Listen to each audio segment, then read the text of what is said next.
ko some foforo emu ye ko Tama station na emadwadefo ye wo hono mo enne ye busa Kuro Mu Te Sen no won mo sama wo ka ene so wo de pa de wo mo hunu ye sesa wo ye adwuma pa na wo ye ni ye a Kuro Mu hio nya hio wo bedidi wo no wabusua niema ebekɔyie de ama wo mo nti wo mo so akere wo mo adwen Kuro Mu Te Sen anu ye wo de baye eni Kita onsabo so meda eto sudu e wa fimpinu ene aduonu miensemu Kuro Mu Te Sen dwumadie so no adwadifo bi a wonum e Tama station e na e kire wadwene Kuro Mu ye Kuro Mu ye Kuro Mu ye fubote bete Kuro Mu ni me to na Kuro Mu ye ma ko free education Kuro Mu ye mami wani ba ko free education nana do ye but I must make an say, and before no more Kasee Kuro Mu ye no. Yen be so mo say, if I na Kuro Mu, if I na ye. Because man mo I do on my Ghana say, kofu page more Ghana, e bu o page more, my chin some of the letters at office. And now the about the letter crack officer. In penifone about dance, no matter mama management. And then I mean TSC or music ed. Come ahead there was Kuro Mu so. If I na Ghana say, kofu page my omuna.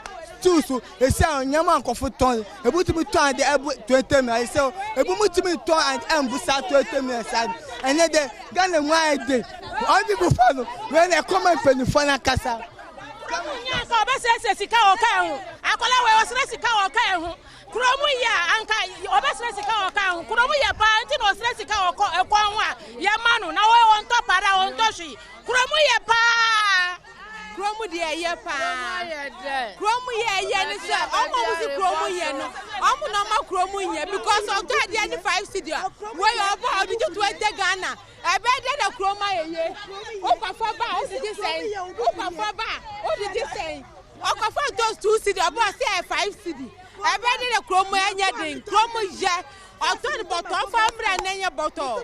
What do you say? Kuro Mu ye. Well, now do it, man. Oh, why you want 20 Ghana? Kuro Mu ye. Aya kanu kure Kuro Mu ye papa.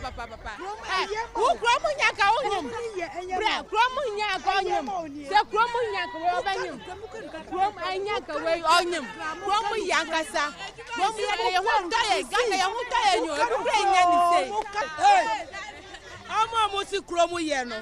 Akufado bae no obi mu ti toilet anu di toilet sika ti ticket encho de ye momo na ye to ade de enye maye ade first ye to ne be 50 Ghana and 100 Ghana ejuma ni ho uti ade no kra ye nto na uti hu saa ye be da to ade ene ye nkwala ekọ school yi first akai makwa ekwa wo mu kakra na akai dia per school fees and I am 1 week. Na me say ko school na say tua school fees. To books. Ya kwaya na ya bae. Eti Kuro Mu de enye omo omunya mu faso no. Omo no mu kasa no. Na omo omunya mu faso omo no mu kasa no. Na e de enye maye. E bi na titi we. Ya ntoshi ye titi ha. Nso mura se se pa o se park kofie. Ya ntoshi. Ya bread. Ade school fees na say anka ye school fees ka ye maye.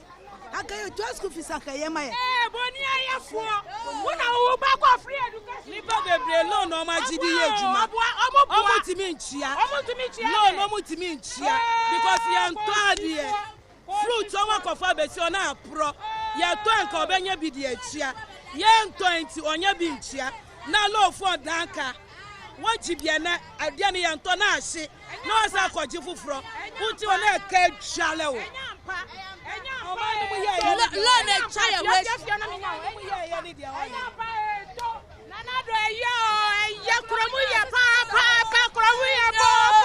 Adwadifo mmayi kamia yese wo mu ache mienu anesa afa ba akose Kuro Mu ye ma wono mo pa edikosi se wo yire wo ho na se wo ye adwumaden a ye tie bia enura anwumre no wo benya sika wo di bi bekwa akɔhwa wo kunu ene wo ma wo fie afoforo nso se aban ya etisuwe yi emmoaye manfo enya adwuma nye school fees bo aye dene afen so kra no okofa woni ama begu ho no mu a wonya atofo ebewi akire no na niama ne dodo na apro wogidi se wo de onsa ya adwumaden a wobetimi ahwe abusua e wo man mu anasa wo de ahokire wo man mu no wo de ahosubo nyina ebo aban ba bia wo no Kuro Mu Te Sen.